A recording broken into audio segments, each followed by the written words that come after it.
Welcome back to Falcons Central Radio on the Pro Football Central Radio Network. I am one of your hosts, Aaron Freeman, joined as usual by my co-host, Scott Karasik. And today we are joined by none other than Rise Up Readers, Matt Karoly, a frequent guest of this show in the offseason. Welcome back to the show, Matt. Thanks, guys. Always happy to be on talking Falcons with you. Well, yep, and that's what we're going to be talking about today. Talking Falcons, we got a lot of news to catch up on. Before we talk Falcons, can we talk about how Aaron just kind of Superman then Clark Kent it right before we get on camera? No glasses, and then right before we go on camera. Hey guys. I got to protect my secret identity, so let's talk about how that's like the worst disguise for a superhero. I'm just going to put on my glasses. It's pretty bad. Definitely. But tonight we are talking Falcons instead of secret identities.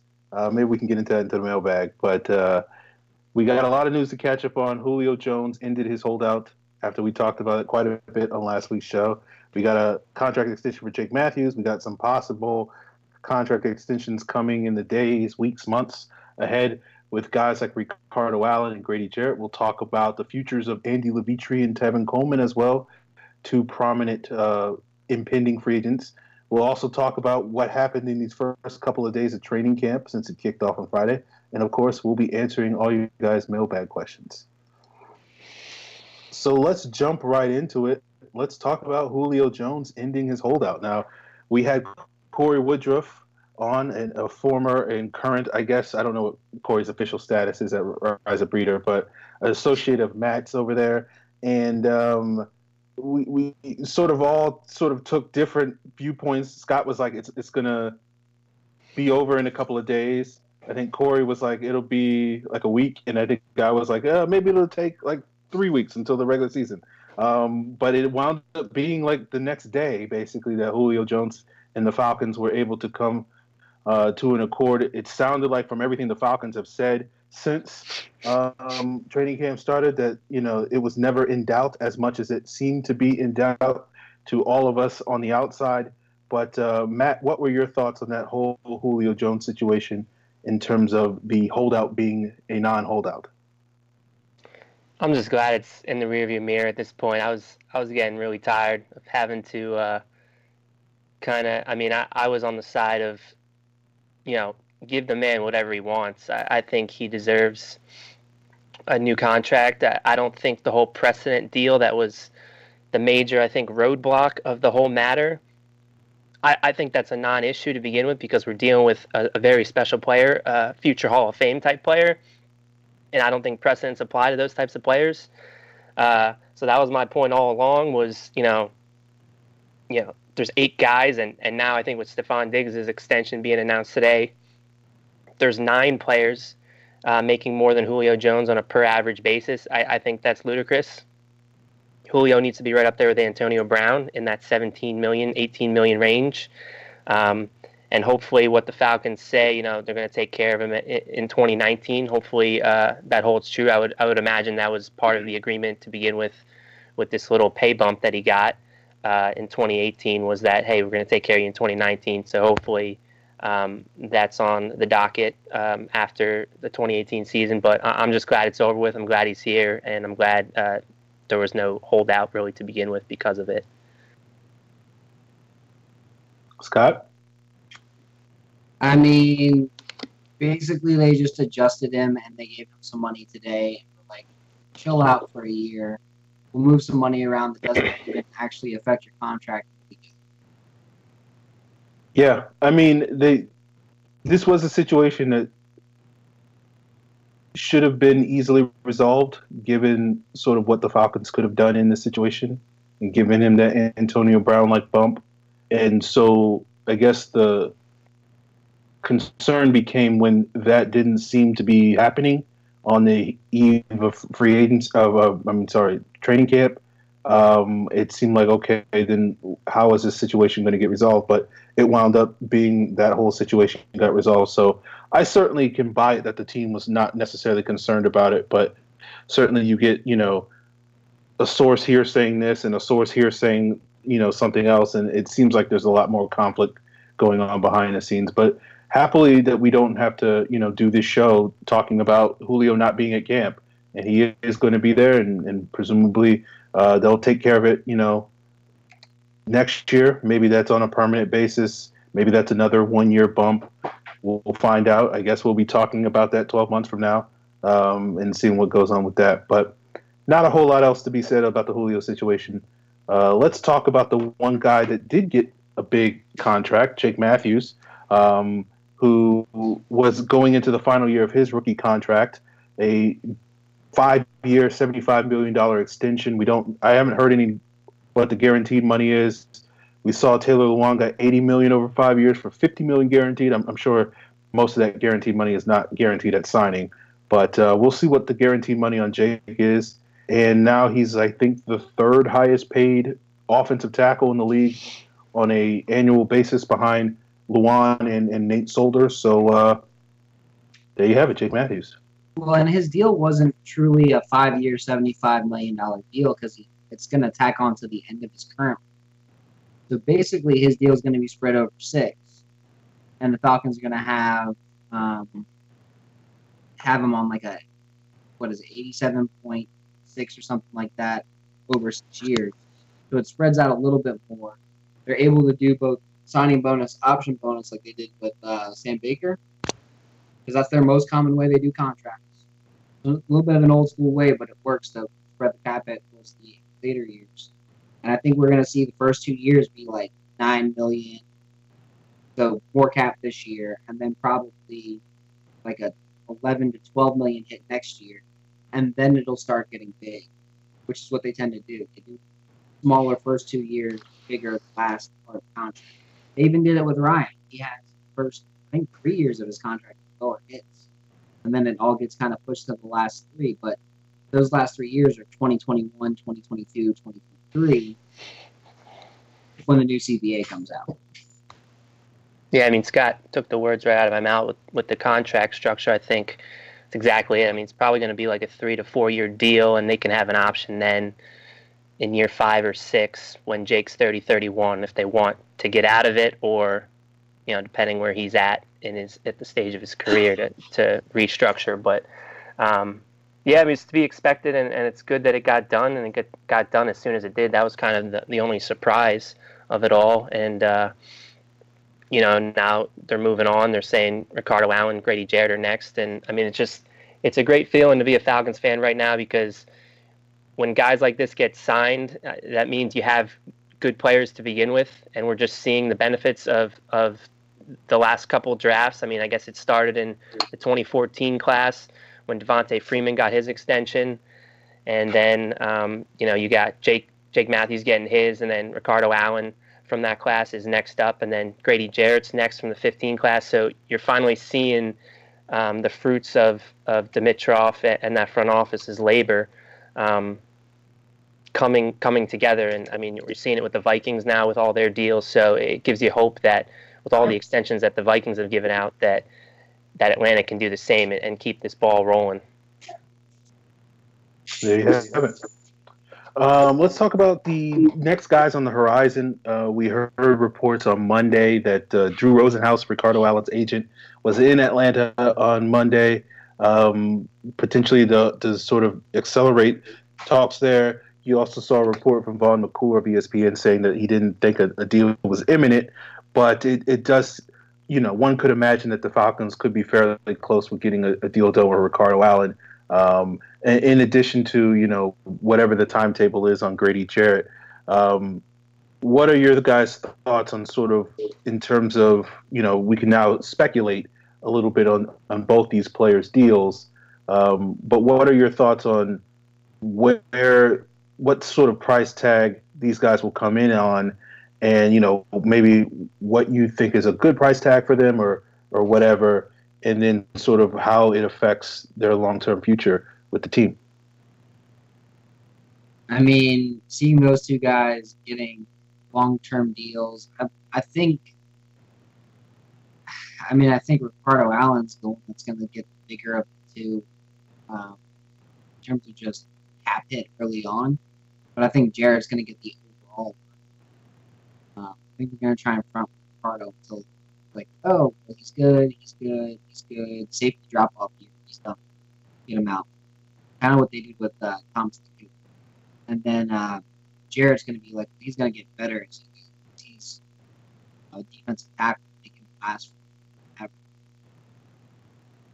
That's kind of what I see there. And I think Levitri and Coleman.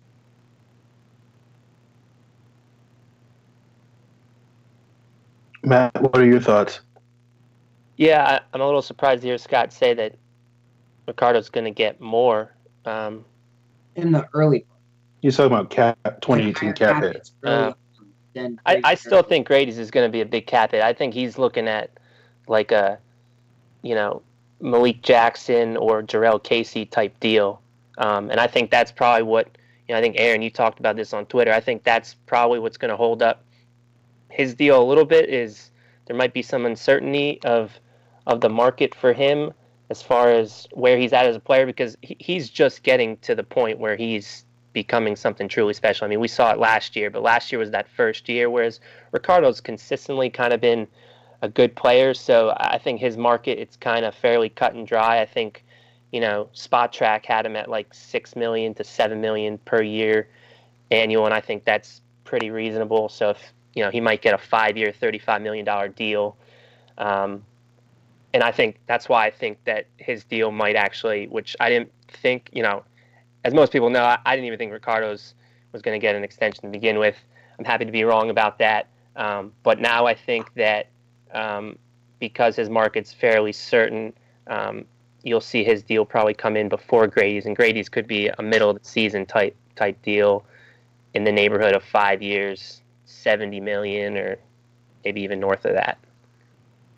Yeah, I'll be curious to see what Grady Jarrett signs for, because I feel like his floor is somewhere around what Timmy Jernigan got, which was $12 million a year on a 4-year extension from the Eagles last year. I think his ceiling is maybe a little bit north of what Kawan Short got last offseason, which was about $16 million a year, and you saw guarantees in the 40s, $45 million, I think. I think Jernigan's was like $25 million or so. So I feel like that's a pretty wide range for where Grady Jarrett probably fits in somewhere in there, maybe even a little higher than Short if he can sort of, if his agents can basically, get the Falcons to pay up, which, of course, if he can get that, then, take what you can get with. He's going to get more money than he wants, Short. I think that's a pipe dream. I love Grady Jarrett, but his film and the stats and the PFF and all that other stuff that the Falcons use to justify their contracts don't. I think PFF. I mean, if you're talking, that stat that gets thrown around a lot as far as contact made in the backfield, Grady's at the top of that list. He's making plays. The only thing that you can probably the knock on him is some of the finishing we haven't seen quite yet from him. Again, I'm not saying that he doesn't deserve a contract like that, like Quan Short. I think he does. I'm saying the Falcons are going to look at it and go, we're going to pay you $9 a year. That's what you're going to get. I think if they try to get it done now, maybe they can get away with something like that. The longer they wait, though, I think he's going to continue to climb that ladder, and he will get closer to Quan Short's territory than Timmy Jernigan's territory.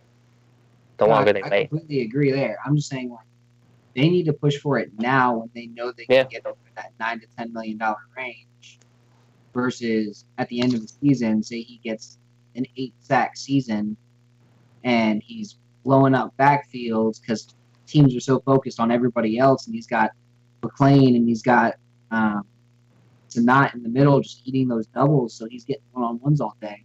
I mean, in that kind of situation, he's going to go off.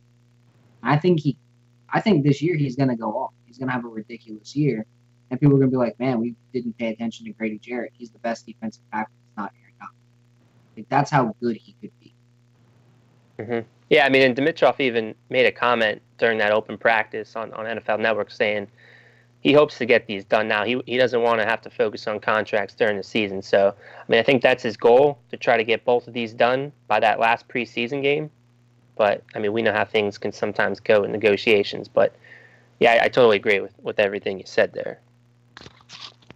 Yeah, no, I get what you guys say.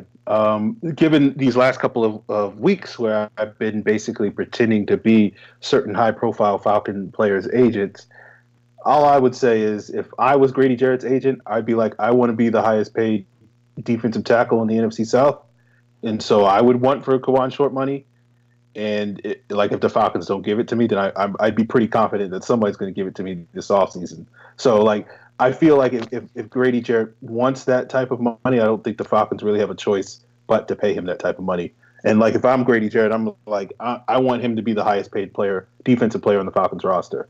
So I need at least $14 million a year, which will exceed what Desmond Trufant got. But that's me playing agent. I'm just greedy like that. But we'll see how it goes. Like, I think because of that, that's why you could see a deal get done like in the next week, and that would probably indicate that it wasn't, a high number like that, or it could take like 2 or 3 months, and then at that point, the Falcons don't really have an option, because if we get into November and they haven't basically signed Grady Jarrett, then at some point you just got to back up the Brinks truck and just give him all the money that he wants, because your options at that point are pretty limited.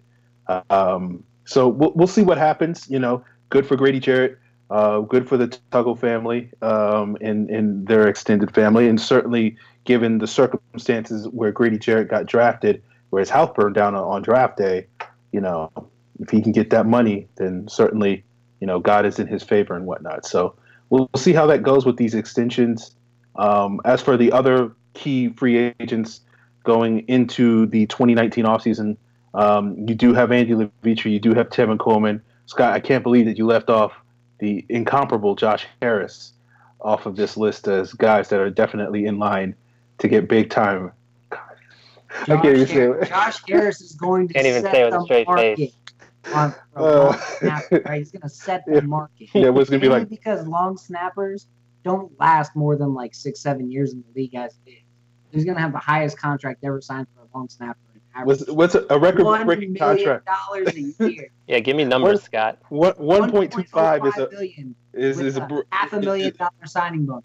The highest paid long snapper in the league is Jake McQuaid for the Rams. He makes $1.175 million a year on a 2-year deal. Damn. So basically, if we give Josh Harris 3 years, $4.5 million, he is making way more than almost every other long snapper in the league. Or he'll probably just take his $1 million a year and be like, I'm good. Yeah. I'm a long snapper. I shouldn't even be in the league. Let's be honest. There you go. But what are you guys' thoughts? I know, Matt, you've been very vocal about your expectations that Tevin Coleman is not going to be back in 2019. What are your thoughts on, you can add to that and explain that further, but what are your thoughts on Andy Levitre's status beyond the season? I mean, I guess to start about Tevin Coleman, I'll preface by saying I look like I'm going to be wrong about Ricardo Allen, so I can very well easily be wrong about Tevin Coleman. I was doing some number crunching yesterday, just with like the contracts that they kind of have set in stone for 2019. I posted a little table a week ago. I have it right now that they have about 145 million committed to about 30 players. And so if you take a liberal increase to the cap for next year and make it 190 million, you're dealing with like 45 million to play around with. But again, that doesn't include Grady, that doesn't include Jake, doesn't include Ricardo. For them, I have them around 25 million of that 45. So then that leaves you with 20 plus some of the dead cap. I basically had wiggle room of 16 to 17 million to play around. That's with some restructures of guys like Sanu, Mac. So, I mean, it's possible. Thomas Dimitroff's going to have to get very busy, very creative, and he's talked about how he's going to have to get creative. So, again, I won't say it's unlikely. I mean, I won't say I never say never, but I still think it's very unlikely. I think just their drafting the last couple of years, drafting Brian Hill, I know it didn't work out, then drafting Ito Smith, it just makes me seem like they're planning with life without Tevin Coleman as far as the running back position goes. And they're going to complement Devontae Freeman. You can find some speed backs, the change of pace guys that Tevin Coleman brings to the table in future drafts. I don't think that would be an issue. So I know as much as people love Tevin Coleman, I love Tevin Coleman. I love having this two-headed monster. I think we just got to enjoy it for this last year and just don't get your hopes up too much. Again, it can happen, but I'm not getting my hopes up. With Andy Levitre, I think him too. I don't know unless he's going to take, another like $3 million, cap hit, which is what he agreed to this year, at least base salary goes. I think they're bracing for maybe life without him. Just having Schweitzer still, having Harlow. Now, I think we should talk about Harlow a little bit. Harlow seems to, at least in the early going, to me, one of my camp takeaways is that he's kind of fallen out of favor a bit. I mean, Jamil Douglas seems to be taking the left guard snaps with the second team. So maybe they need to have a contingency plan for having Andy Levitre back. But again, the money, I don't know if it's going to work out. So again, I would think that he's gone as well. But I mean, it's very easily doable. But again, I think they got to start moneyballing some parts of this roster, and left guard might be one of them. I think they're going to take a guy probably in the first round or second round. Yeah, I'd agree. It just makes sense. There's a lot of good tackles, a lot of good guards. I mean, they could even take a guy like Mitch Hyatt, or I'm going to butcher this damn name. The guy from Wisconsin, from Wisconsin. Bo Benz from Wisconsin. So, yeah, that's what I'm going to call him. It's fitting, too. Bring him to the Benz. Yeah. So, give me Bo Benz from Wisconsin, or give me, Kirschenbacher, Bama, any of those guys. And got a great group of guys at guard this year. So, I mean, there's probably 6 or 7 guys I'll have first or second round grade on this. Again, that's not NFL team, but that's me. This year I had one guy at guard, second round. That was it. So, I mean, it's a much stronger draft, especially on the interior line. And that's not including centers who could eventually slide over from their guard role as a rookie a couple of years down the line to replace that. So, yeah. I haven't watched the offensive lineman yet for next year's draft class. That's something I will try to get around to before the summer, before training camp is up, just to take a peek. I've already looked at D tackles and edges for the most part with an eye on next year's draft. But I do want to look at some of the offensive linemen because I do feel like, once again, the trenches will probably be a core area that the Falcons will want to utilize a high pick on. We'll see sort of how the season plays out. And I think that really is going to determine, in both cases, for Andy Levitre and Tevin Coleman's futures, because I think a lot of it depends on what happens this season. In the case of Levitre, we know he's been a solid, piece at left guard for the last 2 years. If that continues into 2018, I wouldn't expect the Falcons to get rid of him. I would see them try to, get him re-signed, and whether that's to a 1-year deal or a 2-year deal, whatever the case may be. I think they would want to keep that continuity going as long as they possibly could. But if there is a sign of decline from him, given he's dealing with his triceps injury and maybe still working back from that, if that sort of indicates a decline this season, I do think the Falcons might go in another direction at that left guard spot. I'm not too worried about Sean Harlow. We'll see what happens in the games. I'm not going to judge too much about who's working with the second team on the second day of practice or whatever to determine that. But as for Tevin Coleman, I think it's the same thing. It's going to depend on what happens this season. I think there is a number that the Falcons can realistically keep Tevin Coleman, Whether he's going to be at that number when we get to March, we'll have to see. I think it makes sense for people like Matt and others to be skeptical and doubtful of that, given how good Tevin Coleman is going to be, or how good we think he is, and how we expect him to play this season.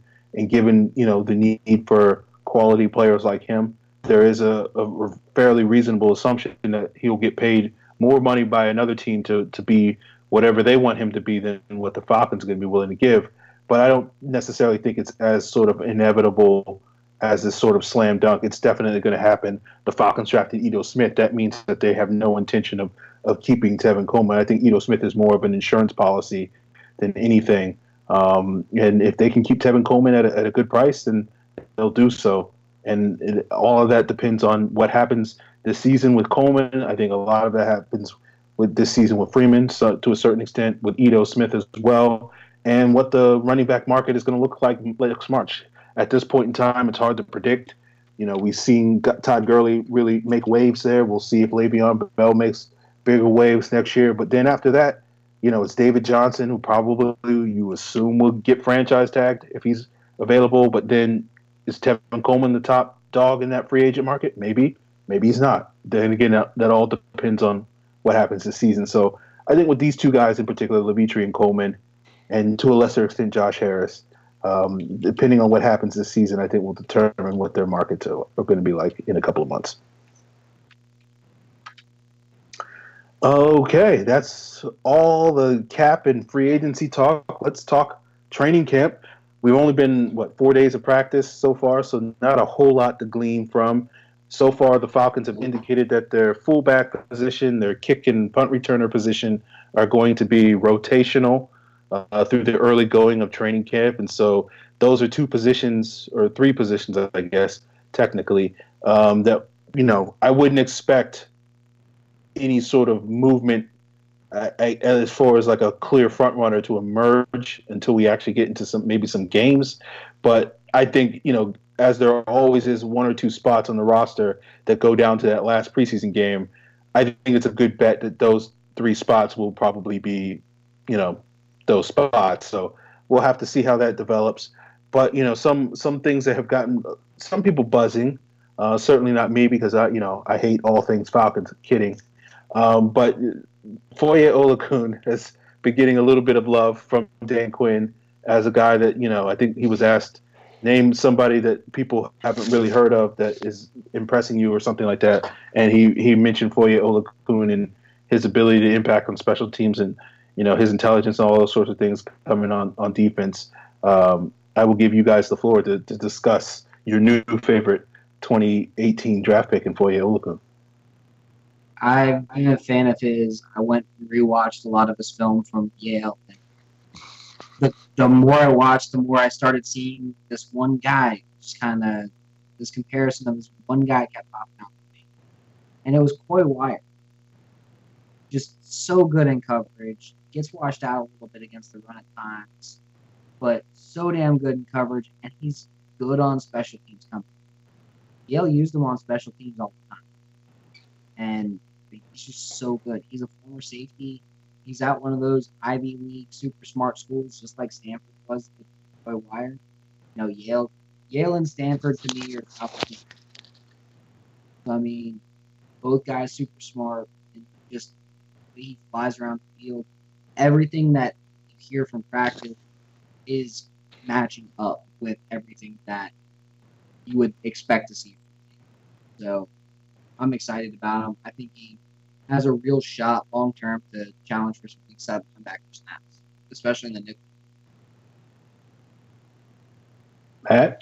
Yeah, I mean, it's going to sound like lofty praise, but I made the comparison just based off of his measurables that he's a poor man's Deion Jones, just from flying around, having the coverage chops right from the start, and I think.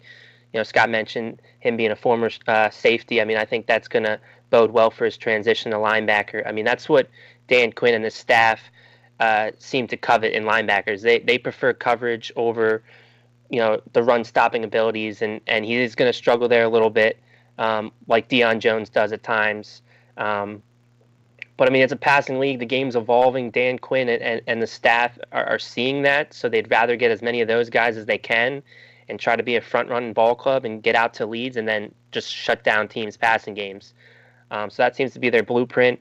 And a guy like Foy Olakun, the fact that the early report suggests that he's doing everything the coaching staff wants, you can't ask for anything more from a rookie, especially a guy from a small school like that.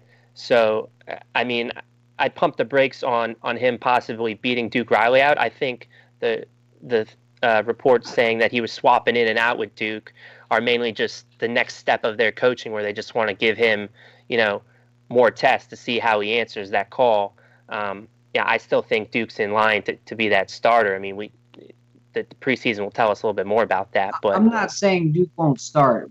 What I'm saying I know. I'm not saying that. I'm not saying that. See a little bit of Foye in there, regardless of whether Duke's in there or not. We might see some Foye in there just for some more speed on the field, especially if they're getting running backs out the backfield. I think people forget. How fast Duke Riley really is. I think the only complaint I had for Duke Riley, and that's the thing that these reports about Foy might be leaning in his favor, is I think from a mental processing standpoint, the game appeared to be a little bit fast for Duke in the limited action we saw of him early in the season.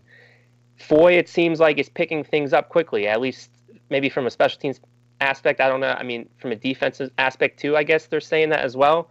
I don't know. I mean, again, the preseason is going to tell us a lot about that. But if Foy has the mental aspect down, he already has the athletic traits. So that could be the one spot where maybe he edges Duke. If he shows that he can pick things up and he's learning things quicker, and Duke's still struggling in that regard, that's where Foy could maybe win in this battle. But again, I still don't see that happening yet until I actually see it in a game. So again, I'm happy to hear that he's doing well, and it bodes well for him just sticking on the roster. I mean, from a 6th-round pick, it's never a guarantee, but that seems to be a foregone conclusion at this point. I mean, again, haven't seen preseason games, so anything could change, but it's a good sign to hear that Dan Quinn, he's sticking out in Dan Quinn's mind. I'm eager to see what he does on the field. This is what it changes for me, because I went into the summer with very low expectations for him, not because I didn't think he was a talented player, but I just thought transitioning from safety in 1 year at linebacker in the Ivy League to the NFL would be a pretty big jump for him. And so if he's picking things up quicker than expected, then that's good. So now I'm eagerly anticipating what he does in the preseason. Before I was kind of just like, yeah, he'll play special teams. He'll probably be good on special teams. He might even be, an ace on special teams. But as far as his contributions on defense, he'll be lucky to play more than 30 snaps this year.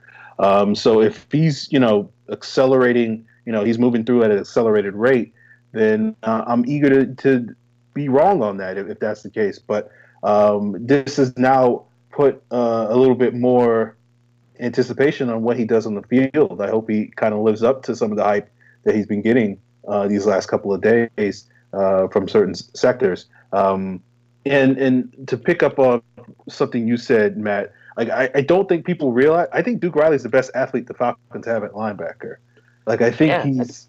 I think he's up there. He has the same athletic profile as any of those other guys. I mean, obviously Devondre's longer, and Deion's a little bit quicker, but combined, Duke's right up there, and people forget that. I agree. I think speed wise, because we haven't seen as much as Duke, I think there's a perception that he's not as fast as those guys, but I think he is as fast as them. I think it's still Deion. I think he has better hips than Deion does, and so I feel like he's much smoother in space than Deion is. But again, we haven't really gotten an opportunity to really see him extensively, so it doesn't seem that way. But like you just see flashes of Duke's like moving in coverage and whatnot and flipping his hips, and I think he's much smoother at that. So I feel like there's this perception that Duke is like behind those guys, but I think once he catches up to the speed of the game, I think you can make a case that down the road he could be ahead of those guys, at least athletically. Now that doesn't necessarily mean that he's going to be a better linebacker, but maybe the better athlete of that trio. So yeah, we'll see what Foye can do. He's certainly athletic. Don't get me wrong. He definitely can hang with those boys. But yeah, we'll see what happens with this linebacker core. At least now, maybe I can actually get excited about the Falcons linebackers. Like I'm already happy with Dion. I'm slowly coming around on Devondre Campbell. I'm hopeful for Duke to make progress, and if Foye Olakun can throw his name into the mix, and then you have the steady Eddie and Kamal Ishmael. Then maybe for once in the history of my lifetime, I can really enjoy Falcons linebackers when they're out there on the field.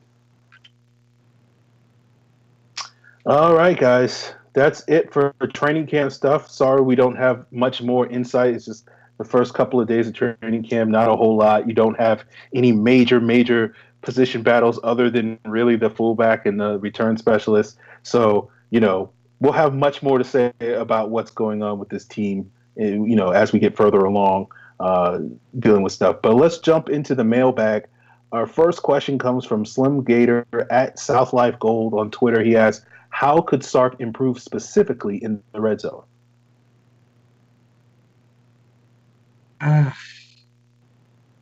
That's tough. Because the red zone is all about creating space for your players in an area where there is no space.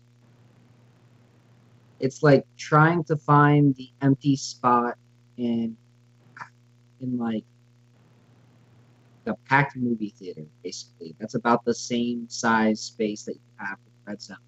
About the same size as a movie theater. When you go in, you're like, all right, I don't have that much room. You got to figure out where you go, what the best routes are, how to draw the defensive play. Honestly, I would rather him go gimmicky as shit. Just let's run, all the concepts. Let's run, reverse passes from Ahmed to do the Julio. Just throw baggage to the red zone. Not Villa, basic for offense. I think that's how you do the best. Get the wrinkles in the red zone. Your audio's dropping out a little bit, Scott. Sorry, you give the wrinkles in the red zone, and you give the standard plays outside of it. Like, not standard, but like basic conceptual stuff, like your zone blocking, your play actions, that kind of stuff. Matt, you have any thoughts? So, I mean, my one suggestion, and it really has nothing to do with actually any red zone offense, is score touchdowns that are outside the red area. So more explosive touchdowns. And it's something that Dan Quinn and Thomas Dimitroff talked about a little bit at their end of season press conference. And I don't have the numbers in front of me, but, in 2016, they were a lot more effective as far as scoring touchdowns plus 20 yards. So, I mean, like Scott's saying, the red zones, the area is tight down there. It's all about trying to create plays, create openings for your best players when there's not a lot of room to work with. So if you're just scoring touchdowns and just avoiding the red zone altogether, that would be step one in my process. But once you get down there, like Scott said, I mean, pretty much throwing the whole kitchen sink. They don't use that 12 gauge enough, I think, in the red zone. That might be something they could start using with Mohamed Sanu, I think, a little bit more. Get the defense thinking a couple of different things, spread them out. But again, I think the explosive plays and converting those explosive plays into touchdowns, I think it's something the coaching staff has realized, and I think it's something that I think they're going to hope to improve on in year two with Sark, is just try to convert those explosive plays. Because they got the explosive plays, it's just it got them to the red zone, and then obviously they had the struggles in the red zone and were stopped short, forced to settle for field goals, or had some turnovers. In that Saints game in particular stood out in New Orleans that really costed them.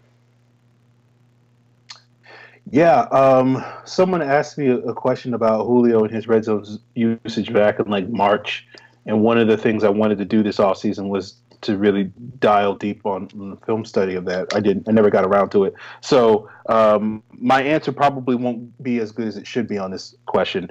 I think yes, getting more explosive plays, and I think too often, particularly down the stretch last season, too many of their explosive plays seem to be as a result of guys getting yards after the catch, and individual players, with individual effort making them into explosive plays, as opposed to those plays being explosive by design. So I do think if Sark can do a better job with that, and it could be as simple as just going back to the play action sort of based offense that they at various times last year were successful running, and at other times maybe not so successful running. So I think that will definitely help get scoring up. As for specific red zone things that stood out to me, the only thing that really sort of stands out to me is how terrible the Falcons were at fades and lobs last year. I feel like, maybe there's data that suggests otherwise, but I feel like fade passes have never been a strength of Matt Ryan's throughout his career. And I think, in Sark's defense, I feel like the red zone issues have seemed to rear their ugly heads like every other season when it comes to the Falcons offense. So it's not as if this is a new sort of development, because that was an issue in 2015. I feel like that was an issue as well in early 2013 before the season tanked. So it does seem like every other year, maybe seemingly based off of that, in the odd years, they have these red zone issues. So I think there's reasons to think that it will bounce back and be better this year. But yeah, I think try to get ways of getting Austin Hooper more involved, I think will help.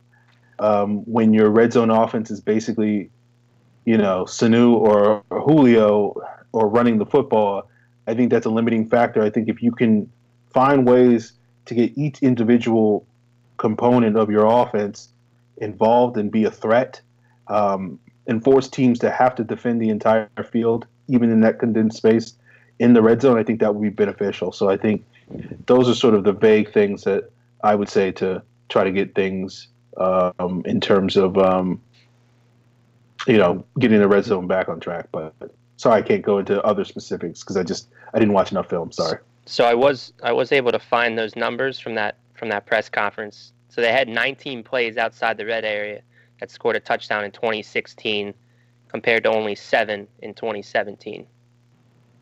There's a difference in the offense. What was that?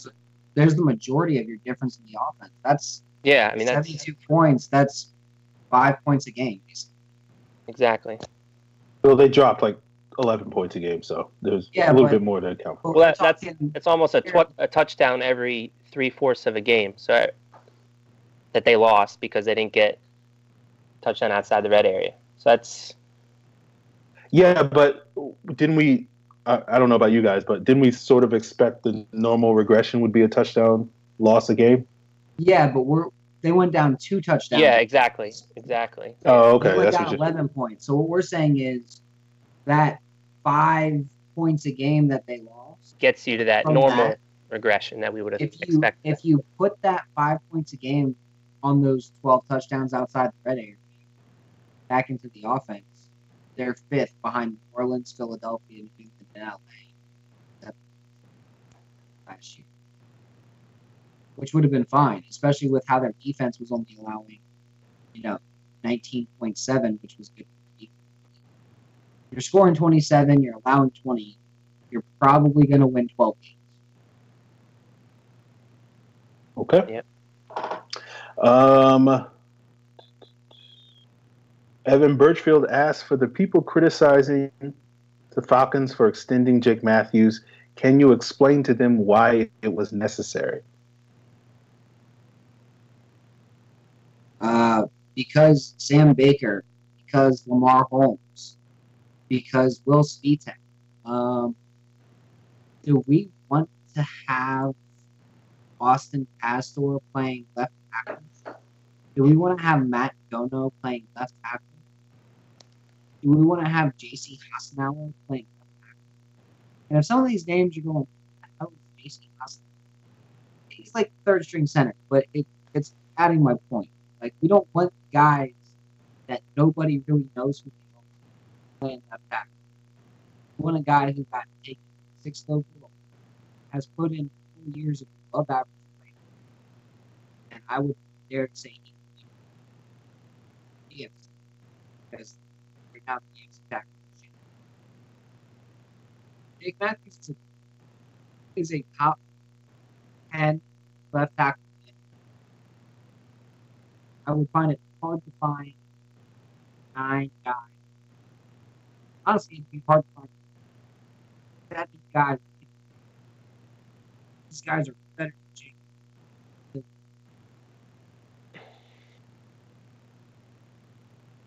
I'm gonna pay that guy to protect my franchise. This isn't giving Sam Baker. This is giving a competent left tackle. Has the potential to be a left tackle. Mike, your mic is still cutting out a little bit. Sorry. I need to get a new mic, a new camera.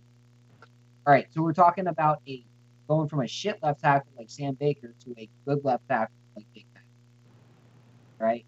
Potential Pro Bowl left tackle, you're going to pay him $75 million. That's just what it is. Because we don't want schmucks guarding. I think the thing I would impress upon people is as the years go by, there's a shortage of good offensive linemen in this league, and I think a lot of it has to do with just the college game, not really preparing a lot of these guys for the pro-style game. So when you got someone that, like Scott says, is an above-average player and has proven it the last several years, I mean, his really only bad year was his rookie year. Now, people constantly want to bring up the Super Bowl, but look, people, you got to let that go. There was quite a bit of mistakes made in that second half of the ball game that cost that game. To blame one play on a guy and not want to re-sign him and not want to protect your franchise player and Matt Ryan because of that one play, it's asinine. Stop. Just drop it. It happened. It was one play.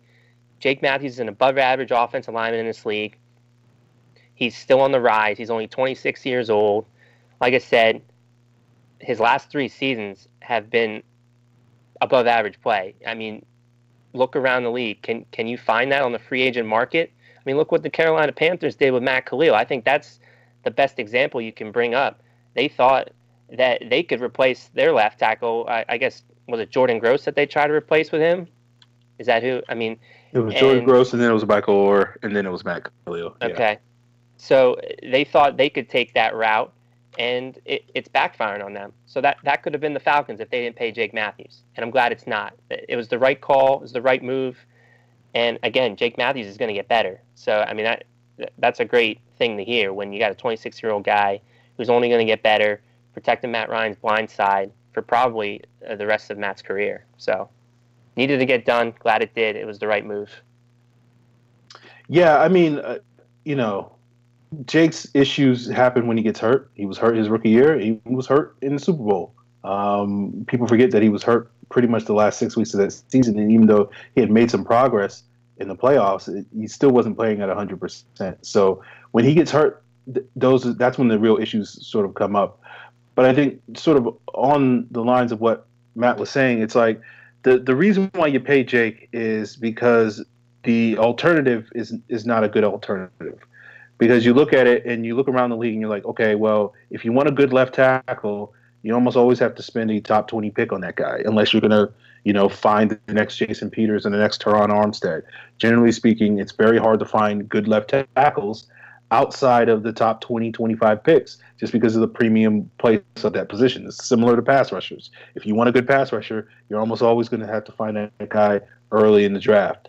And so what ends up happening is because of that premium, so if you don't re-sign Jake Matthews, then that pretty much guarantees the Falcons' number 1 pick next year is going to be a left tackle. And you better hope that the left tackle class is much better than it has been in the last couple of years, where there really haven't been that many guys worthy of top 20, top 25 picks. And if you assume the Falcons are going to be picking at the end of the first round, which I think we all hope and want to see, then the chances of you getting that guy is even lower. Then you throw on top of that the whole free agency, and Matt mentioned it with the signing of Matt Karoly. you look around the league and you say, hey, let's look at some of these left tackles that are going to be available next offseason if the Falcons don't sign Jake Matthews. You got Cameron Irving, who's been a bust in Cleveland, got traded to the Browns. He's the backup center there. You got Cedric Aboyhe, who's been terrible in Cincinnati. You got Donovan Smith for the Buccaneers, who's below average starting left tackle. You got Ty Nsekhe, who's a quality swing tackle, and you have Eric Flowers and Greg Robinson. Can't forget the incomparable Greg Robinson. George Fant from Seattle. These are your options. And a lot of those guys are former first-round picks to boot, too. So you're not even, again, if you don't pay a guy like Jake Matthews, you go to the first round, you're not guaranteed to find a good player there either. I mean, that's where you got to find them, but you're not guaranteed to find one there. So you're going to turn away Jake Matthews for a chance. Yeah, I mean, so many people are happy to do this because they don't understand that the draft is a crapshoot. So when you get a hit, because I don't think whether you don't think Jake Matthews deserves the money or not, everybody can agree that he was a good draft pick. And if you don't agree with that, you're just a fucking retard. Because Jake Matthews was a great draft pick. Number 6 overall. He's been the franchise left tackle. That's a great draft. Yeah, I think people get caught up.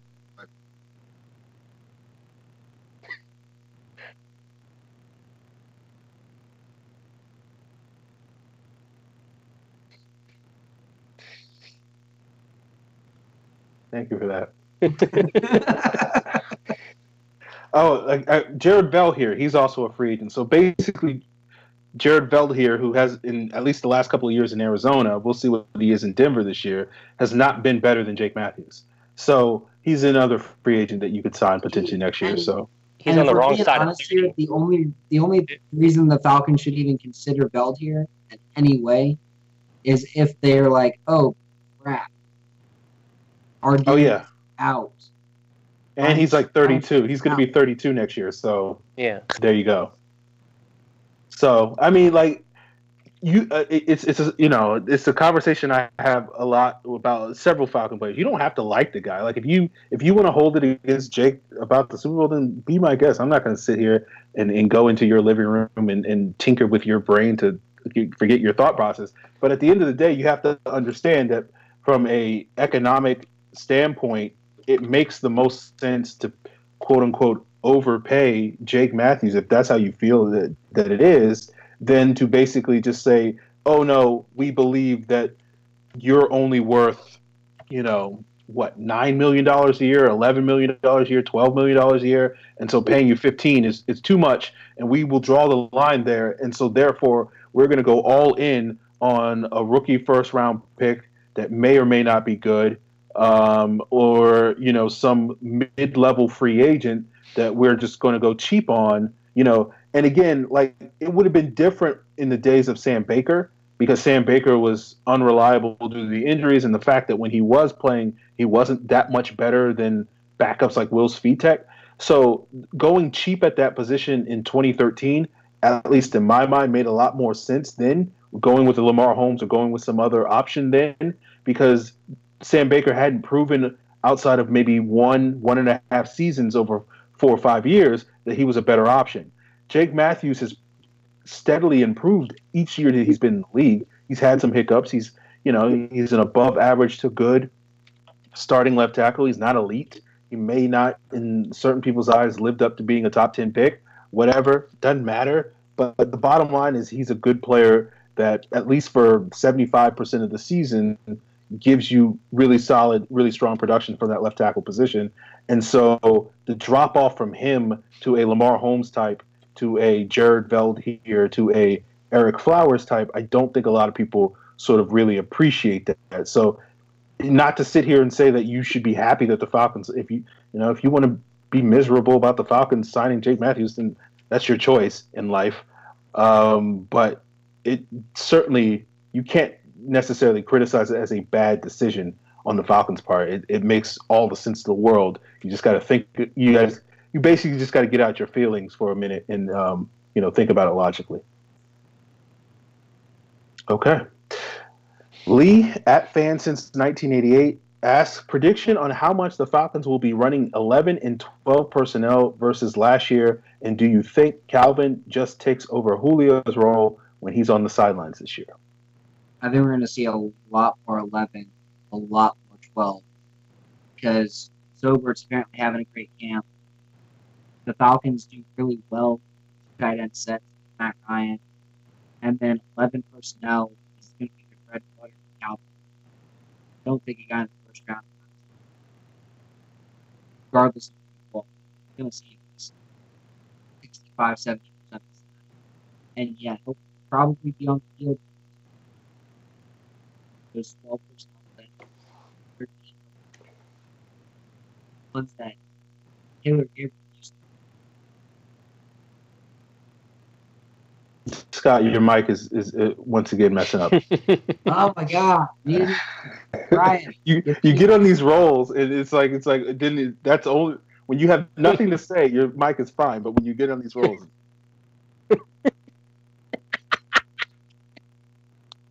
yeah, it happens. I guess you just got to curse the whole time. I don't know. But anyway, Calvin's gonna play Taylor Gabriel's role, and he's gonna play it better than Gabriel did. Maybe not initially, but he's going to play it better than Gabriel. He reminds me a lot of Reggie Wayne coming out of college. Great route runner, perfect size for a receiver. Don't give me the he's too skinny stuff. Julio's 220 pounds and looks skinny. Like, it's the same frame, just on Calvin Ridley. And 3 inches short. So I'm not worried about Calvin. I think he does take over Julio's role. Julio's out getting his breathers, and I think Julio plays maybe a little less than he did last year because they trust Ridley a little more than they trusted Gabriel and Justin Hardy to play him. Yeah, I think 11 is probably going to be their base offense. We kind of saw that transition happen, I guess towards the end of 16, and then, there was a de-emphasis on the fullback, even more so in 2017, and now rolling with, at least if they roll with Ortiz or McNitt at fullback, you're rolling with an even more inexperienced option there. So I think 11 even personnel will take another step. So I think with Ridley, Sanu, Julio, I'm really excited to see that. I think that's going to be great. I think 12 personnel will have a role, as it has. It'll get sprinkled in with Paulson being the blocker and Hooper being the number one. And, it remains to be seen. Apparently Saubert's doing really well in year 2. So depending on his progression, him and Hooper can form a dynamic punch as far as the receiving games goes. But what I'm really interested to see is how much they use of 20 personnel and have Tevin Coleman and Devontae Freeman on the field at the same time. Sark has talked about, and there's been reports that Tevin Coleman has even said that they're going to use him and feature him more in the pass game. So that's the personnel grouping that I'm most intrigued about, and hopefully they take advantage of. Because after all, like I said earlier, this could be the last hurrah of the 1-2 punch of Devontae and Tevin. So try to get the most of it. Having those two guys on the field at the same time, defense they're not going to know what to do with that. So Sark better take advantage of that. I think that was the one gripe that I had with him, is not knowing how to utilize his personnel. So hopefully that's the biggest step of his development as a coach that he's made. And he's going to be able to feature these guys and really take advantage of all the weapons Atlanta has. Yeah, I'll be curious to see what the numbers actually bear out to see, because my expectation is I am not necessarily expecting them to use a lot more 12 or 2 tight end sets this year than they did last year. I'll be curious to see if Saubert, plays well enough to give them a reason for that, or if Paulson steps up and sort of can be that, Toilolo replacement. I think they both have the capability of doing so. We just got to see them actually go out there and do it. And so if that's the case, then I do expect them to see a significant amount of 3 wide receiver sets, or those 11 personnel groupings, with the investment they put in Calvin Ridley, with the reduction, you would assume, of the fullback in the offense. given sort of they've put minimal effort into investing in that position over the last year or so. So, if I was to put a percentage on it, I think last year they ran 11 personnel about 50% of the time. I think 12 was in the 20s, somewhere in that 20, 22, 25 range, I think, off the top of my head. So I would guess 11 might be in the 60s this year, which would be about normal for the league. League average is about 60 something, 62, I think. But it's basically it's a wide gulf of teams that use a lot of 11 personnel and a lot of teams that don't barely use it, like the Falcons have been over the last couple of years. So I think we'll see a big jump in 11.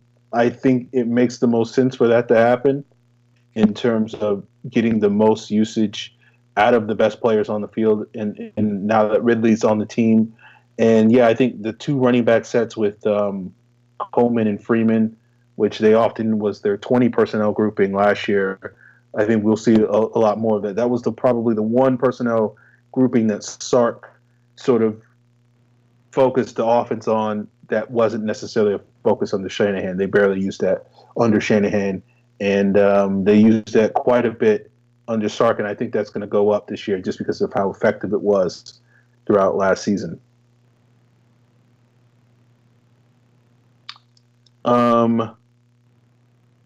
Yeah, okay. So Lasan Crooks Jr. asked, what will the Falcons do with Hardy and Sanu next offseason? Cut Sanu and re-sign Hardy, restructure Sanu and let Hardy walk, cut Sanu and let Hardy walk, or restructure Sanu and re-sign Hardy? I feel like this is a multiple choice test. I'm back in high school again. Where's the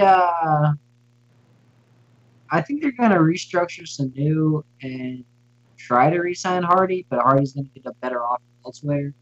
Falcons are going to be like, we can easily replace it. No. What are your thoughts? It's okay. Yeah, I think Scott's prediction is very reasonable. I think a possible Sanu restructure could very well be on the table just so they can clear some more money to work with to re-sign some of these other guys or to have a little bit of play in free agency. And then, I think they'll try like they normally do with a lot of their free agents. They'll try to make an offer, but I think a guy like Hardy could possibly catch some eyes around the league, especially for his blocking abilities and his reliable hands. So I think when it's all said and done, he is probably going to get a richer offer elsewhere.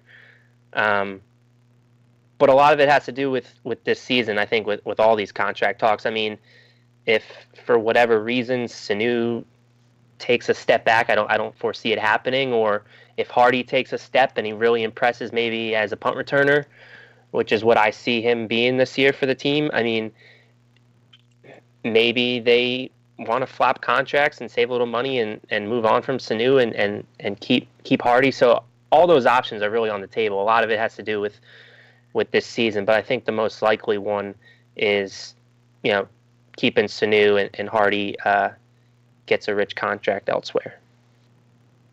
Yeah, if I was putting money down, what I would bet is the likeliest of these four options. I think it would be restructure Sanu and Hardy walks. But again, what Matt said, I think it really all depends on what happens this season. If Ridley is a monster this year and, Sanu gets hurt or just basically has a very quiet 40-catch sort of season, which, I wouldn't necessarily predict, but it's possible, I guess. Then I think the Falcons would be more than justified to letting Sanu go because, what his cap hit, I think next year is like over $7 million. And, if you're not going to get more than, if you're not going to get 60, 70 catches out of that, then I don't know why that's necessarily worth paying.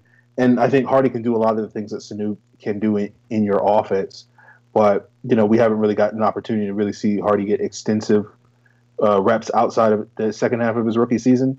And so if he can take a step, then I think it increases the chances that maybe he gets a more lucrative offer from another team, or he just has a quiet, 25 catch season, which he seems to be basically having these last couple of years, and maybe he won't get that many offers from other teams. The Falcons can keep him as a relatively cheap option, given the possibility that then in 2020 the Falcons can move on from Sanu and then have Hardy right there ready to go to replace him as that third option in the offense. So all of it's got to play out, and we'll see what happens this season, and we'll find out.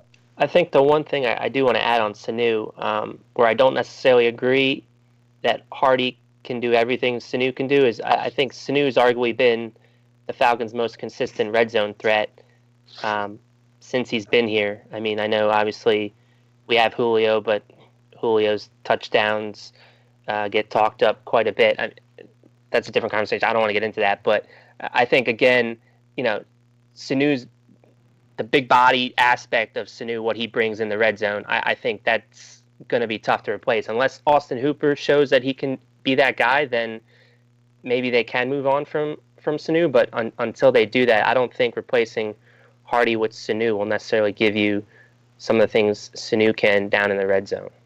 I think that's a fair assumption. My counter to that is you would be surprised how productive Justin Hardy's red zone numbers have been over the last 3 years. I mean, I know I've seen them. I mean, there's the Dallas game that pops out. I don't know if he got one in the New Orleans game at home this year, but I know he's a featured element in that trips package. But again, as far as throwing those jump balls and those box out routes, you can't honestly expect Hardy to deliver those. That's a fair statement. And I think again that's where Austin Hooper sort of and that again exactly. Yep. I guess the argument you're right. I don't know if Hardy can do exactly what Sanu can do, but I do think you can make an argument that if Hooper is better utilized in the red zone, you're not going to lose anything if you lose in the red zone by losing Sanu, because Hooper will fill some of those shoes and Hardy will do his other thing. Stuff. No, I completely agree, and that's why I said that. It all depends on Austin Hooper's progression. If he can show out in the red zone this year, then yeah, you can feel comfortable moving on from Sanu. And Calvin Ridley. Yeah, absolutely. He's going to be a factor there down there. That too. Other guy, yeah. But here's the thing: people love to talk about Sanu and Julio and all the big guys in the red zone. Ridley's going to be a lot bigger in the red zone than you realize. Not because he's a body guy, because he's a speed guy. So he's going to juke dudes out of their shoes. Yeah, you don't have to game plan for him or create him open. He's going to get himself open. You're right. Yeah, he's the guy who gets himself open, regardless of what goes on around him. His first route on the field is the go route because it's literally run straight down the field. That's the only route that he can't create separation. Everything else he's great at. So I'm okay with a guy who has trouble just running straight down the field and creating separation when if you even just give him a skinny post, he'll shake a dude and get wide open. Agreed. Evan Birchfield has a series of questions. His first one is, in your opinion, how has Mr. Blank handled the national anthem issue? Perfectly. He says players have a First Amendment right to say whatever the hell they want to say and express themselves however they want. He's right. 100%. Yeah, I mean, I read an article from Gina Thomas. She had one on the Falcoholic this past week, and I thought her comments were pretty accurate and kind of, basically said he's been saying some good things as far as, like Scott said, they have their First Amendment right and they should be honored. But at the same time, she pointed out how he mentioned that the players are basically required to stand and not do any locking of the arms or any sort of different type of gesture during the national anthem. So, it seems like he's trying to walk this tightrope to please both sides. And again, I'm with Arthur. I mean, he's been great as far as the players voicing their opinions, but I think at the same time, the league is trying to tie his hands and force him to tell his players to stand and try to handle their business with some of the community service projects that they've done to raise awareness in other areas. So I think he's done a great job. He's probably done one of the best around as far as the other owners go, but at the same time, he has done some things as far as creating policies there where, they're kind of mandating players stand-in. So I don't know. Yeah, it's a tough situation. I think you're right. I think he's handled it much better than a lot of others have. But what they did is they said, "Hey, this policy sucks. We've got to renegotiate." They are still renegotiating. Yeah, we'll see what comes out of it. I think the one major criticism that you could say about how Arthur Blank has handled the situation, as far as we know, and maybe this is not true, since they never really released the exact details, but as far as we know, he voted for this policy. Some owners have abstained. I haven't heard anything that indicated that he. Yeah, I guess they all did, right? Apparently there was only about 8 or 9 owners that really raised their hands, and then the rest of them were like, "There's a vote." Yeah, again, I heard different. I heard it was more like 25 owners that voted in favor of it, and only 8 that abstained from the vote. Maybe he was one of the abstainers, but I haven't heard that. So, I think it's fair to be a little critical of Arthur Blank, as I think it's fair to be critical of all the NFL owners in the entire league of how they've handled this national anthem issue. But I do think, relatively speaking to the rest of the league, I think Arthur Blank has done more good than harm on this issue. We'll see what develops as time goes forward, because this is not an issue that's going to go away. So you'll have more opportunities to either do good or bad on this issue moving forward. Evan Burschel's next question is thoughts on Dimitrov and DQ getting extended. It was well deserved. I don't see any reason why you wouldn't want to extend them. In 3 years together, they've been 11, 10, and 8 for the win totals, I want to say. So 29 and 23, and then a Super Bowl appearance and a decent playoff run. So I'm okay with that. Give me more Dan Quinn. Yeah, it was definitely well deserved. It kind of came as a surprise. I didn't, see it coming when it did, because it, focused on the Julio situation and everything. I guess my only question is, did they have 2 years left on their deals, based on my math? I have no idea. Dan signed in 2015. He would have had a 5-year deal, right? They had 2 years left on their deal, yes. So when it comes to GMs and coaches, yeah, Dan Quinn gives them 2 years left before he resigns. He did the same thing with Mike Smith. All right. Well, then, as long as they take care of Julio, then with 2 years left, then at least they're being consistent with this policy, because that was my main issue with it. It looked like it was a bad look when they gave him that extension when they're dealing with this whole Julio thing, and it's like, Here's the thing: a NFL GM could have up to a 30-year career. An NFL wide receiver has done it 15. So it makes sense that a GM would have 2 years versus 1. Why? There's no pressure or anything. Dude, I'm bullshitting. Yeah, exactly. So that was my only complaint, but they took care of Julio, then they made it work right after, so it was all water under the bridge. But as long as they take care of him with the 2 years left, then I guess they're being consistent with their policy there with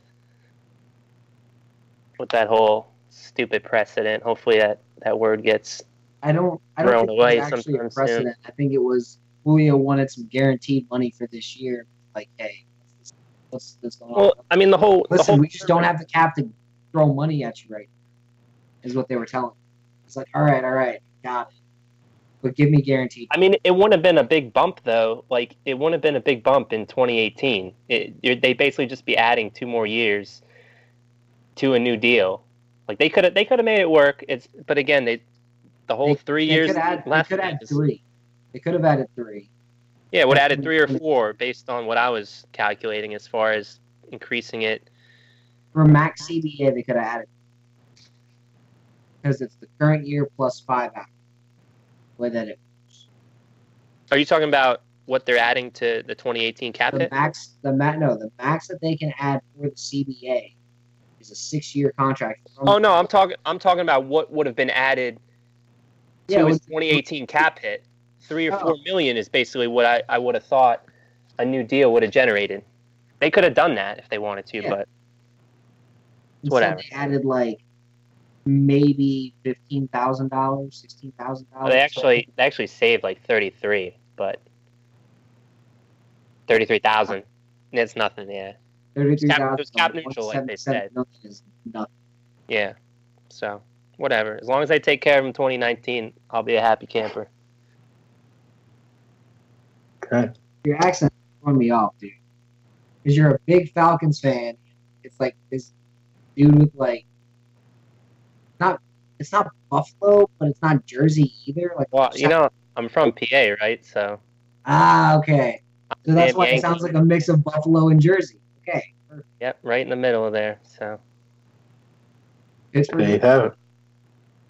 Glad we got that settled. No, it's just throwing me off because I'm like, I'm getting Buffalo and then I'm getting Jersey. I'm like, Don't say I'm from Jersey.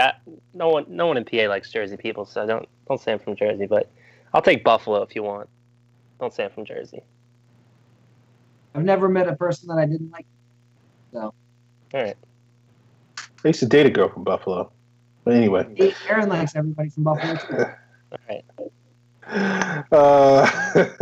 Yeah, as far as Dimitrov and Dan Quinn's extensions go, I'm fine with it. Let's see if we can get this thing back on track. Evan Birchfield, name 5 players you can't wait to see in preseason action. That's a good one. It's a good one, Evan. Good question. You know what? Here's 5 players. The draft class. Technically it's 6, but I don't really count Russell Gage. Because, yeah. So, yeah, the draft class minus Russell Gage. Because he may not make the roster just from being the 7th best wide receiver. Yeah, I'll give you. I mean, Calvin Ridley is the obvious one. Deidre Sinat. I mean, that was my favorite draft pick, so I'm looking forward to see what he's going to do in the middle. Foy Olakun, especially with the hype generating for him, I want to see him on the field. McLean. Yeah, absolutely. Terrell McLean, want to see him. And I guess Crawford. I mean, Jack Crawford. The big thing for me in the defense is what they're going to do next to Dontari Poe.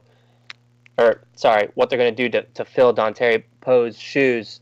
I think that is going to be the make or break as far as if this defense can take another step or at least maintain the same level they were last year. They need to get good snaps next to Grady. A lot of people are expecting Jack Crawford to be that guy, at least in the nickel.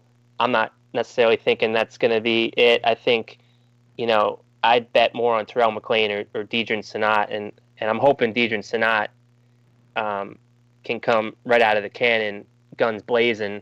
But it's probably a little unrealistic to expect that from a rookie, even though I think long-term vision, I think he's going to be great. I think Brandon Mebane type comp for him at his peak is very reasonable. I think he's that type of player. But yeah, I'm looking at those D tackles, and then obviously, Calvin Ridley and Foy Olakun probably. Those are the 5 I would say. Okay. Sorry, I was looking at the chat. I was distracted. My 5 would be Ridley. Let's go with Ridley, Oliver, Ricky Ortiz, Saubert, and I guess now Foye Olakun. I was going to go with Kurt Bankert, but I'll go with Foye Olakun now. Dude, okay, so you would. He had to throw a fullback in there. He had to do it. Over the 4th string quarterback and the 3rd string fullback. Those are my guys I want to see in preseason. Absolutely. Guys who aren't going to make the roster guaranteed. You expect anything else? I don't know about that. I think both of those guys can. It's just, I need to see my fullbacks, okay? This is the all-consuming thing. I need to see fullbacks. Marcel Reese is going to be the fullback anyways. Don't even worry about those 2 guys right now. Okay. I hope so, but I doubt it. Yeah, I don't know. We'll see. I mean, I guess I don't know what to make of them. I guess that is a good reason to want to watch them play, though, is because it's probably the most uncertain position, just because both of those guys haven't played in any meaningful NFL games. But I just don't know how you can roll with that. Right. We'll find out. We'll see. Evan Birchfield's last question is, could you argue that at most positions on the team, there is currently a top 5 all-time Falcons player for that position in team history? I think you could argue that at pretty much every spot, yeah. I mean, running back, Devontae Freeman, quarterback, Matt Ryan's the best quarterback in Falcons history. Tight end, even Austin Hooper is in the top 5. That's more because the Falcons have had like 3 good tight ends outside of Austin. Those were Jacob Tamme, Algie Crumpus, and Tony Gonzalez. And I can't think of a better one outside of like maybe OJ Santiago in the 89.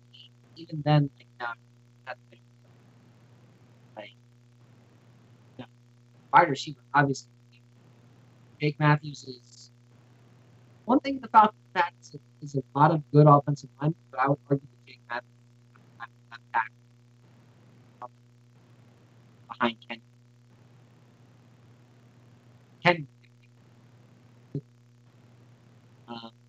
I'd say Mac is definitely second center.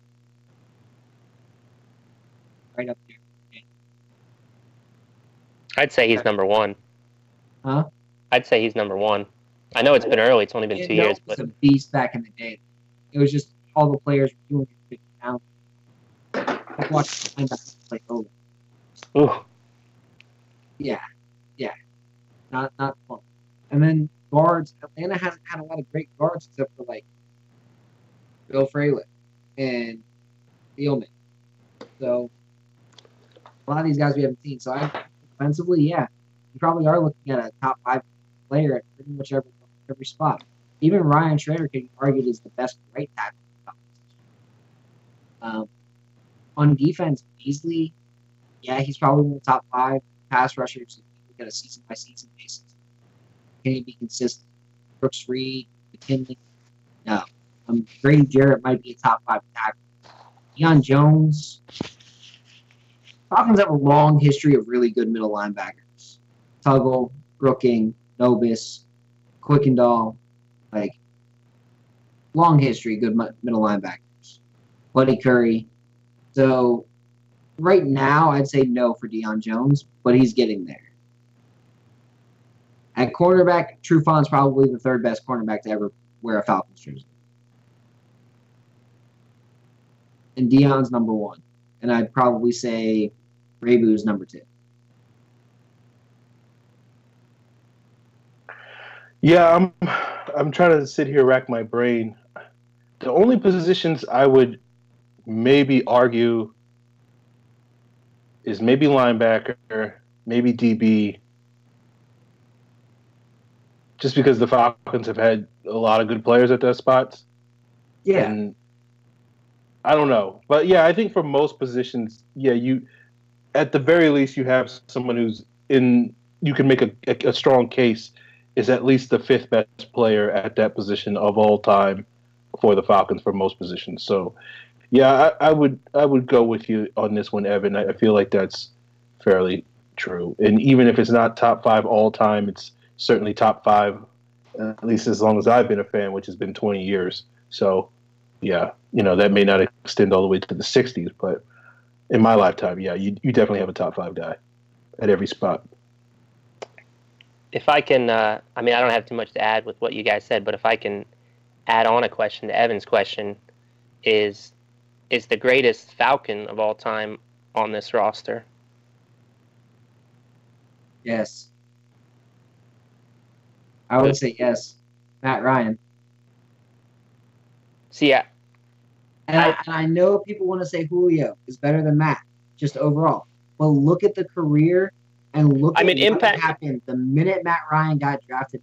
And they went from a team that had just awful luck, never won anything. If we're being honest here, the best years of Atlanta were very fluky. 2004, super fluke.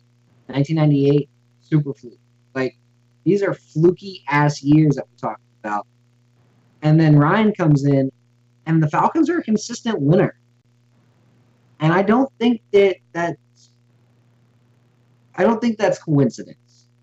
I think it's because Matt Ryan really does lead this team to be better than they should be. And I think without Dimitrov having some cap questionable situations where he had to cut a lot of old veterans to make room for new talent in 13, 14, 15, I think that's what led to those downfall years. The offensive line was shit. Sam Baker was shit. Lamar Holmes having to start Lamar Holmes and Sam Baker doesn't help a roster. I think that changed a lot of things. I'm 100% with you. I think he's had Matt. There's no player that's had a greater impact on the organization than Matt Ryan. And I think you can put this in a two-part way. I mean, he has the greatest impact, but as far as best player, like best talent, I'd give it to Julio Jones. And I mean, he's only 7 years in the career. He's got another 7, 8 in him to add to that. I think when it's all said and done, I think best talent is Julio Jones, but greatest impact, yeah, I'm 100% with you. It's Matt Ryan. It's clear as day. To me, that's greatest Falcon ever. Yeah, I guess it's subjective to what you define that as, but yeah, I totally. If we're being honest here, is Tom Brady really the greatest talent at quarterback or greatest talent in New England? No, they've had Randy Moss. He's a better football player. But you also got to weigh you got to weigh the longevity too. But Matt has. Well, but if you're talking raw talent here, talent-wise, Deion Sanders is better than Matt Ryan, but he didn't leave the same kind of impact. We're talking greatest player of that team, player that leaves the greatest impact on that team. That's why Peyton Manning. It's always going to be the quarterback, though. It would always be the quarterback. So, which I guess it's fine. Detroit, it's Barry Sanders. He's the greatest. Right, but maybe Matt Stafford will change that if he's there another 5-10 years, and maybe doesn't get them a Super Bowl, but gets them close. And so, I'm with you. Like, I totally see what you're saying, but as far as if Julio's 15, 16 years, slam dunk Hall of Famer, whereas Matt Ryan, unfortunately the quarterback needs to win a ring, which again, I think we all believe he's going to get one when its career's done. But here's the thing: does a quarterback need to win a ring? Dan Marino never won a ring. He's a Hall of Famer. Matt Ryan and Dan Marino have very similar careers right now. Listen, I hate the perception thing that's placed on a lot of these quarterbacks, especially Matt Ryan. So I totally think if he keeps this up for another 5, 6, 7 years, he should be a Hall of Famer regardless. Well, look at the first 10 years of Dan Marino and compare it to the first 10 years of Matt Ryan. Matt Ryan's actually got a better career. Well, yeah, I mean, you hear the stats: first 9 seasons, first 10 seasons. Matt Ryan has them. So, Aaron, your thoughts? I got a lot of thoughts. The greatest Falcon on this roster right now? Well, for him, it's Jonathan Babbitt. Well, no. I got to defend my boy Dan Marino. When you relative to his era, Dan Marino kills. Well, Matt sure, yeah, he was way ahead of his time. But it's just got to represent the Pitt guy. I think you can make to answer the question that Matt raised. I think you can.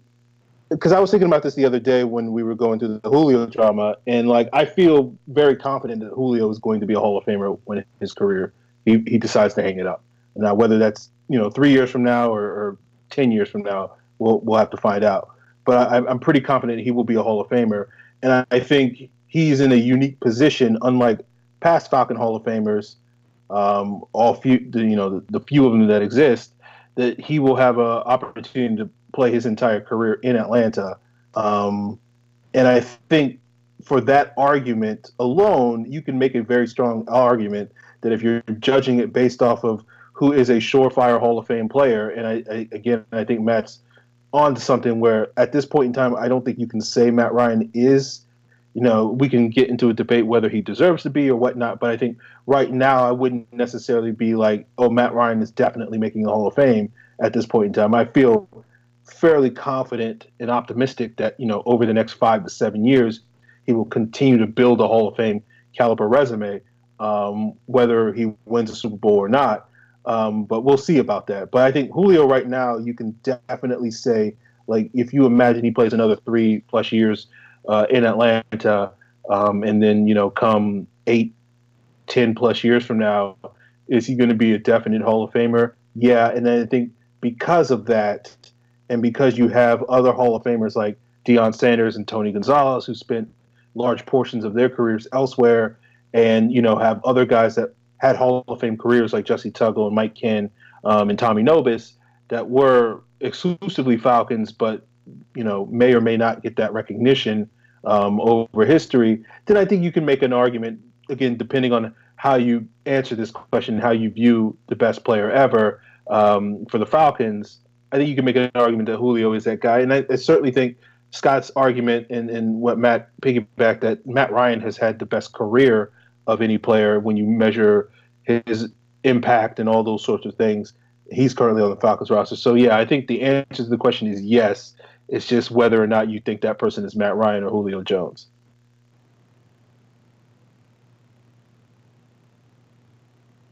Okay.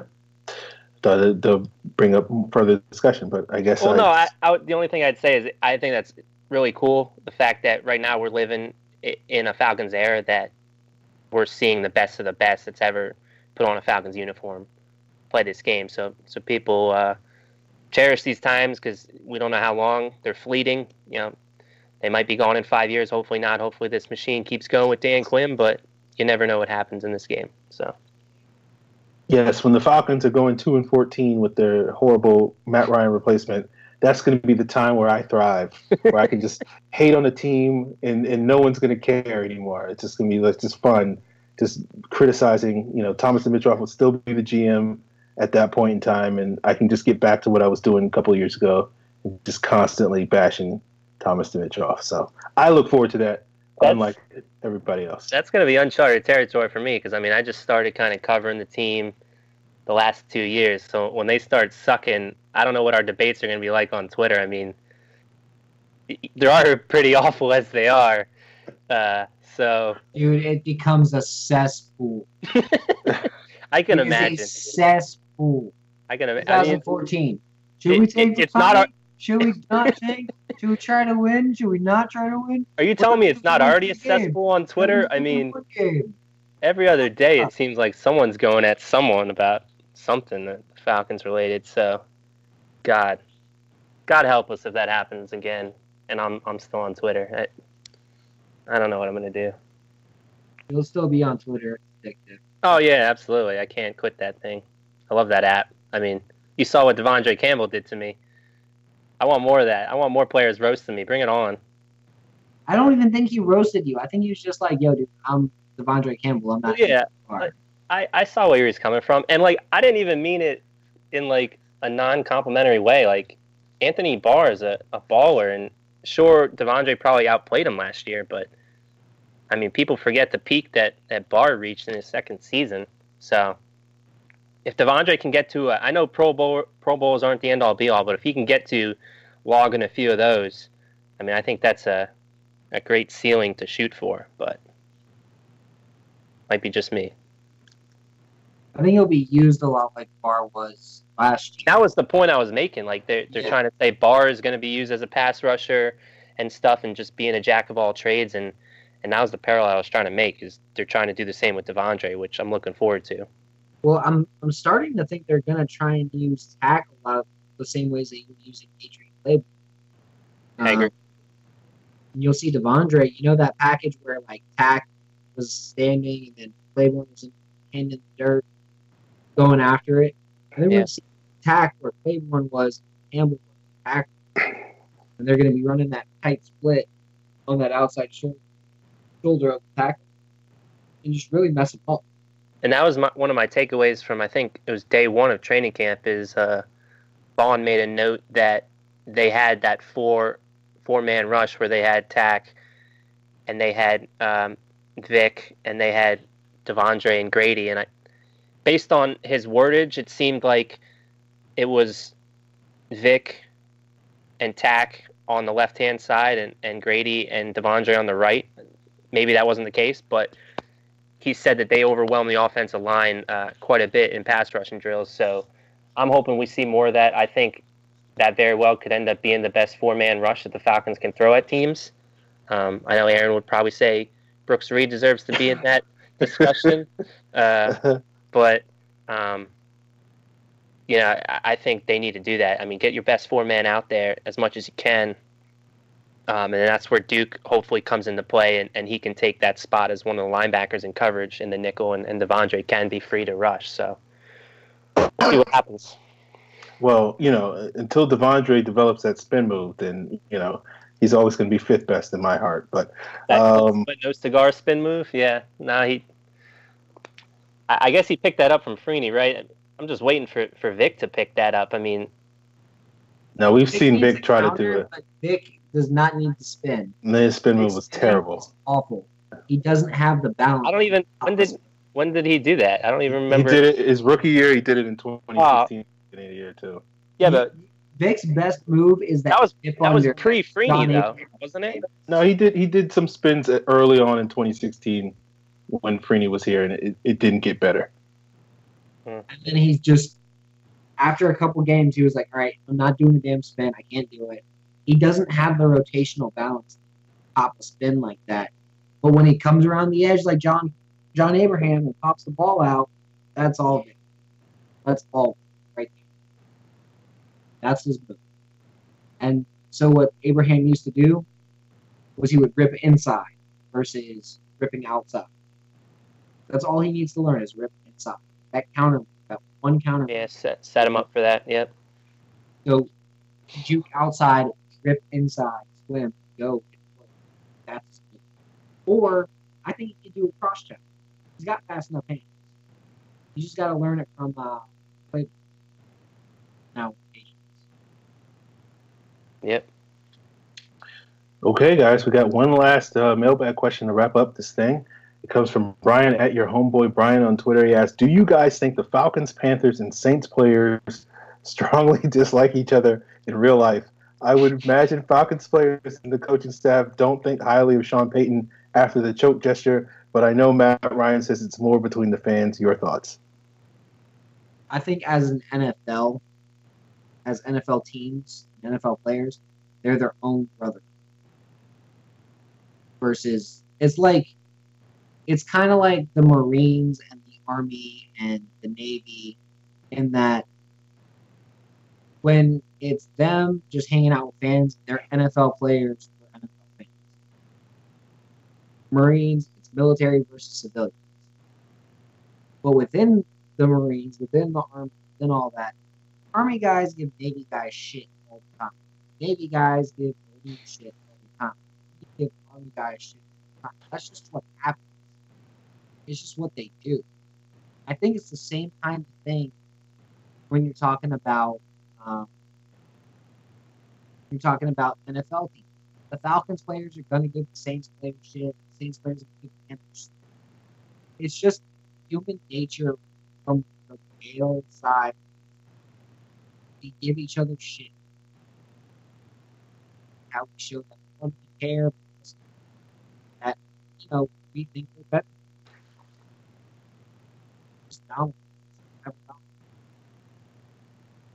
Yeah, that was well said. I mean, I'm reminded, I think it was the Monday night game in 2016 against the Saints in week 3.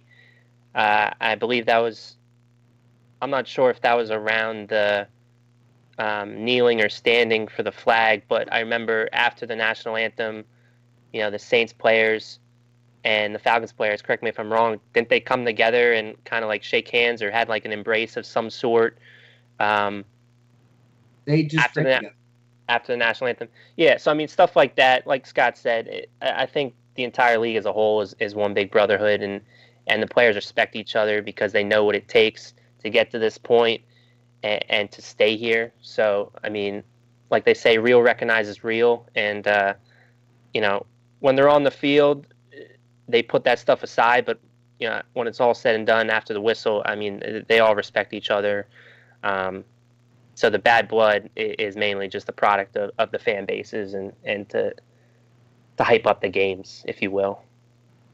Yeah, they're all competitors, and I'm sure there are some legitimate beefs between some players on those teams, as far as like, oh, this guy went low on a block and tried to go after my knees. He's a dirty player, or those sorts of individual beefs.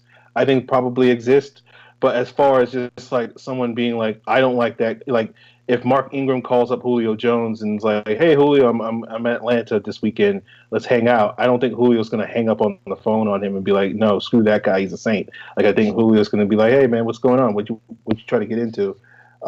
So like I feel like the obviously I think the fans, it's more of a fan thing than a player thing.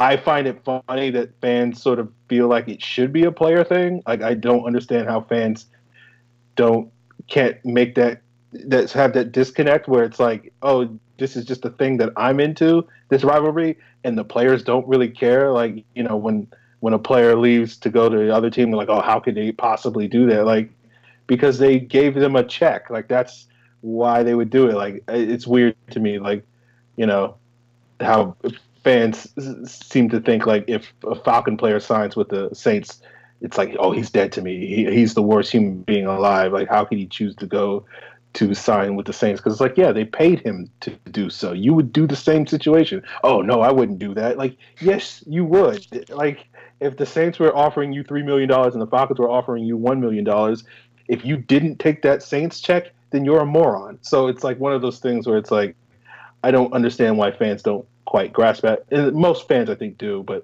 there are some people out there that you see some stuff from, and it's like the elevator doesn't go all the way to the top floor, does it? So yeah, I think it's a fan thing, not necessarily a player thing. Okay. Appreciate it, guys. Matt, thank you for joining us on this evening to talk training camp. Let the people know where they can find you on Twitter, as well as where they can find future upcoming stuff you have up on Rise Up Reader. Yeah, so you can follow me on Twitter at Matt Karoly, MattKaroly. You can catch my work at riseupreader.com.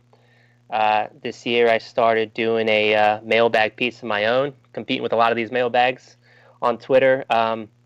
You can send me questions. I already had Volume 1 debut last month. I'll have Volume 2 sometime during preseason. Use the hashtag Mattlanta Monday Mailbag, or if it's easier, Mattlanta Mailbag, or just tweet me questions. I'll answer them in my next piece. That'll be this month, and then I'll probably have some stuff leading up to the first preseason game, and then I usually like to do a prediction 53-man around the last preseason game, so look for that as well. riseupreader.com. Okay. And for those of you that got teased with Scott's big announcement, we will Scott sort of jumped the gun a little bit, got a little too excited about that, but we have some upcoming news about that later this month. But in the meantime, if you guys want to send in your mailbag questions, you can use the hashtag Falcons mailbag. What else? Oh yeah, you can tweet at me. I'm at FalcFans. Can we make that up? I'll be making it.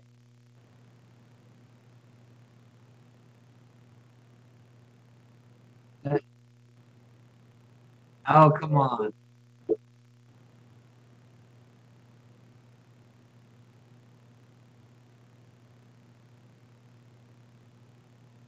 I will not be doing that. I do apologize if some of my language was offensive today.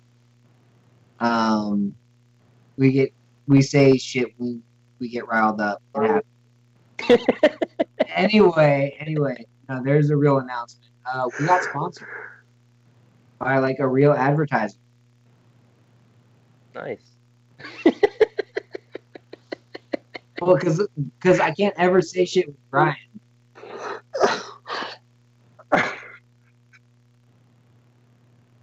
Whatever.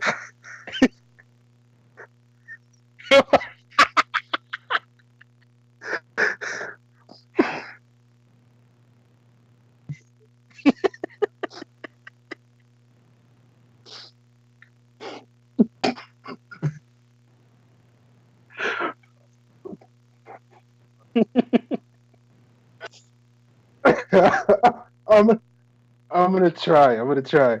I'm on Twitter at Falcon. Scott is at Karasik S. Be sure to check out the website profootballcentral.com.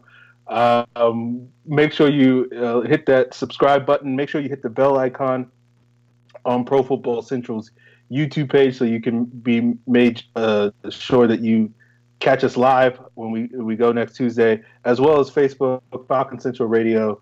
There you have it, guys. We'll see you next week.